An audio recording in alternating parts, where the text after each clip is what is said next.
प्रज्वलित होती रहती है। ज्योति रूप में प्रज्वलित होने के कारण इस देवी का नाम ज्वाला देवी पड़ा। जय माता। यह स्थान हिमाचल प्रदेश के कांगड़ा जिले में पड़ता है। यहाँ पहुँचने के दो रास्ते हैं।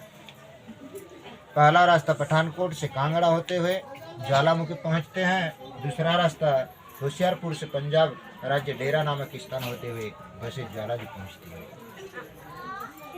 श्री ज्वालाजी मंदिर का इतिहास। श्री ज्वालाजी मंदिर के निर्माण में एक दंत प्रचलित है, जिनके अनुसार सत्य युग में राजा भूमिचंद्र को ऐसा प्रतीक हुआ कि भगवान विष्णु के चक्र से देवी सती की जीव हिमालय पर्वत के धौलीधार शिखर पर गिरी है। उन्होंने उस स्थान को ढूंढने की कोशिश की, परंतु असफल रही। इसके बाद उन्होंने नगरकोट कांगड़ा में भगवती सती का एक छोटा सा मंदिर बनवाया। कुछ समय पश्चात ग्वाले ने राजा भूमिचंद्र को सूचना दी कि उनके धौलीधार पर्वत पर ज्वाला निकलती देखी है, जो निरंतर जल रही है। महाराज स्वयं उस स्थान पर गए एवं ज्वाला के दर्शन किए। वहाँ पर एक मंदिर का निर्माण कराया। शाकदीप जाति के दो ब्राह्मणों को बुलाकर पूजा के लिए नियुक्ति किया। इन दोनों ब्राह्मणों के नाम पंडित श्रीधर और पंडित कलापति थे। इनके वंशज आज भी पूरा पूजा कर रहे हैं। कहा जाता है कि पांडवों ने ज्वाला जी की यात्रा की थी तथा मंदिर का जीर्णोद्धार कराया था। इसी आधार पर पंजा पांडवों तेरा भवन बनाया, अर्जुन ने चमर लगाया, भेंट गई। श्री ज्वालाजी में ज्योतिर्दर्शन। मुख्य ज्योतिर्दर्शन। ज्वालाजी के मंदिर में 9 ज्योतियां हैं। कहने का अर्थ है इस प्रकार है कि 9 दुर्गा की 14 भुवनों की रचना करती है, जिनके सेवक सत्य, रज और तम है। मंदिर के द्वार के प्रमुख चांदी के आले वाली ज्योति मुख्य ज्योति है। इस ज्योति को महाकाली कहा जाता है। यह पूर्ण ब्रह्म ज्योति है तथा मुक्ति व भुक्ति प्रदान करती है। शेष ज्योतियां के नाम इस प्रकार है। पहला अन्नपूर्णा की ज्योति, यह भंडार भरने वाली महामाया है। दूसरा चंडी माता की ज्योति, यह शत्रुओं को विनाश करने वाली है। तीसरा हिंगलाज भवानी की ज्योति, यह समस्त व्याधियों को नष्ट करने वाली है। चौथा विंध्यवासिनी की ज्योति, यह शोक से छुटकारा दिलाने वाली है। पांचवा महालक्ष्मी की ज्योति, यह धन धान्य देने वाली ज्योति कुंड में विराजमान है। छठवां सरस्वती की ज्योति, यह विद्या प्रदान करने वाली ज्योति है। सातवां यह संतान का सुख देने वाली है। आठवां अंजना की ज्योति, यह आयु और सुख प्रदान करने वाली ज्योति है।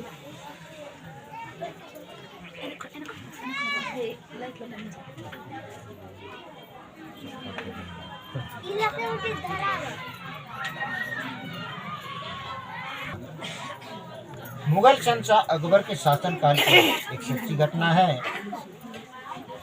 नौदन ग्राम का रहने वाला माता का भक्त ध्यानो एक बार यात्रियों के साथ माता के दर्शनों को जा रहा था। इतने आदमियों के दल को देखकर बादशाह अकबर के सिपाहियों ने उन सबको चांदी चौक में रोक लिया तथा ध्यानु भगत को बादशाह के दरबार में पेश किया गया। बादशाह अकबर ने ध्यानु से पूछा, इतने सारे आदमियों को कहाँ ले जा रहे हो? ध्यानु ने उत्तर दिया, ये सब तीर्थयात्री मेरे साथ माता ज्वाला जी के दर्शनों को जा रहे हैं। अकबर ने पूछा, ये ज्वाला जी कौन है और वहाँ जाने से क्या लाभ है? भक्त ध्यानु ने बताया, वह संसार की रचना करने वाली और सृष्टि का पालन करने वाली देवी है। वे सच्चे हृदय से की गई भक्तों की इच्छाओं को पूर्ण करती है। उनका प्रताप ऐसा है कि बिना तेल बाती के उनके स्थान पर ज्योति जलती रहती है। मैं प्रतिवर्ष उनके दर्शनों को जाता हूँ। ध्यानु भगत की बात सुनकर अकबर बादशाह ने कहा कि जो कुछ तुमने भी अभी कहा है उसका हमें यकीन कैसे हो? यदि तुम अपनी माता का कोई करिश्मा कर हमें दिखाओ तो हम विश्वास कर लेंगे। बादशाह सलामत मैं तो माता का एक छोटा सा भक्त हूँ, भला मैं कोई करिश्मा कैसे भी कर सकता हूँ? यदि तुम्हारी बंदगी पाक व सच्ची है तो मेरी माता तुम्हारी इज्जत अवश्य रखेंगी। तो देवी माता तुम्हारी इज्जत अवश्य रखेंगी। यदि वह तुम्हारे जैसे भक्तों का ख्याल नहीं रखेंगी तो फिर तुम्हारी इबादत का क्या फायदा? या तो तुम्हारी इबादत झूठी है या फिर देवी की यकीन के काबिल नहीं है। तुम्हारी परीक्षा के लिए हम तुम्हारे घोड़े की गर्दन को काट देते हैं। तुम अपनी देवी माँ से कहकर घोड़े को दोबारा जिंदा करो। बादशाह अकबर के कहने पर घोड़े की गर्दन काट डाली गई। ध्यानु भगत ने अकबर से एक माह की मोहलत मांगी तथा घोड़ी को 1 महीने तक सुरक्षित रखने की विनती की। बादशाह अकबर ने उसकी बात मान ली और उसे यात्रा करने की इजाजत भी दे दी। बादशाह से विदा होकर वे अपने साथियों के साथ ज्वाला जी के दर्शनों को उनके दरबार में उपस्थित हो गए। उन लोगों ने स्नान पूजन के पश्चात रात भर जागरण किया। सुबह होने पर आरती के समय ध्यानु भगत ने हाथ जोड़कर माता से इस प्रकार प्रार्थना की कि हे मातेश्वरी, आप तो अंतर्यामी हैं। बादशाह मेरी भक्ति की परीक्षा ले रहा है। मेरी लाज आपके हाथ में है। आप मेरे घोड़े को जिसे बादशाह ने मरवा दिया है जीवित करने की कृपा करें। यदि आपने मेरी विनती स्वीकार न की तो मैं अपनी गर्दन काट कर आपके चरणों में अर्पित कर दूंगा। इसका कारण यह है कि बेइज्जती से जीने से तो मैं मरना अच्छा समझता हूँ। यह मेरी प्रतिज्ञा है। कुछ समय तक ध्यानु मन खड़ा रहा, कोई उत्तर नहीं मिला। इसके बाद ध्यानु भगत ने तलवार से अपना सिर काट कर देवी पर चढ़ा दिया। जय माता दी। माता ज्वाला देवी प्रकट हुई और ध्यानु भक्त का सिर धड़ से जोड़ दिया। ध्यानु भक्त फिर से जीवित हो गया। माता ने भक्त को बताया, तुम्हारा घोड़ा भी जिंदा हो गया है। चिंता छोड़कर दिल्ली जाओ, तुम्हारी लाज रख लो। तुम्हारी लाज रख ली गई है। वत्स, अपनी इच्छित वस्तु मांग लो, मैं तुम्हें वर देती हूँ। ध्यानु भगत ने माता के चरणों में अपना शीश झुकाकर प्रणाम किया और बोला, हे माता, आप सर्वशक्ति संपन्न हैं और हम मनुष्य अज्ञानी ठहरे। हम भक्ति की विधि भी नहीं जानते। मेरी आपसे विनती है कि आप अपने भक्तों की इतनी कठिन परीक्षा न दिया करें। हर एक सांसारिक भक्त आपके चरणों में शीश नहीं चढ़ा सकता। कृपा करके हे माता, किसी साधारण भेंट से ही अपने भक्तों की मनोकामनाएं पूर्ण कर दिया करें। मेरी आपसे यही विनती है। जय माता। तथास्तु। अब मैं शीश के स्थान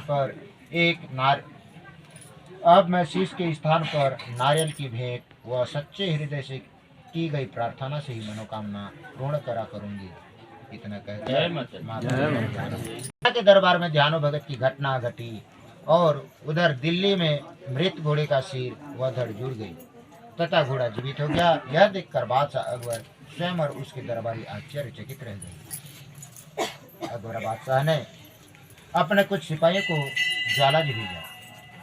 सिपाहियों ने ज्वाला जी से लौटकर बताया, वहाँ पृथ्वी में से प्रकाश की लपटें निकल रही हैं। शायद उन्हीं की शक्ति से ये करिश्मा हुआ है। यदि आप आज्ञा दें तो इन लपटों को बंद कर दिया जाए। इस प्रकार हिंदुओं की इबादत करने की जगह समाप्त हो गई। अकबर ने इजाजत दे दी। सिपाहियों ने पहले माता की पवित्र ज्योति पर लोहे के मोटे मोटे तवे रखकर ज्योति बुझाने की कोशिश की, परंतु दिव्य ज्योति बुझने के बजाय तवों को पिघालकर बाहर निकल आई। इसके बाद सिपाहियों ने नहर का बहाव उस तरफ मोड़ दिया जिससे उसका पानी ज्योति पर गिरता रहे।